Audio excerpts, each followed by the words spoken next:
তোমার রব কে?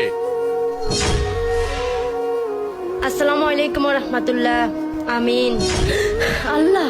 তোমার দিন কে? ইসলাম। তোমার নবী কে? হযরত মুহাম্মদ সাল্লাল্লাহু আলাইহি ওয়াসাল্লাম। যাও, তুমি জান্নাতে চলে যাও। তুমি আল্লাহ তাআলার একজন নেককার বান্দি। হে আল্লাহ, আপনি সর্বশক্তিমান। এই, তোমার রব কে?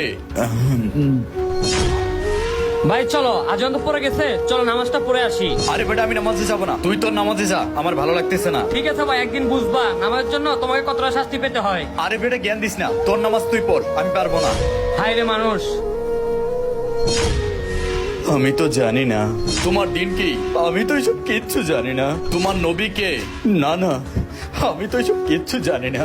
যা যা, তুই জাহান্নামে চলে যা। তুই আল্লাহ তাআলার একজন পাপিষ্ঠ বান্দা। না না, আপনি আমাকে জাহান্নামে দিয়েন না।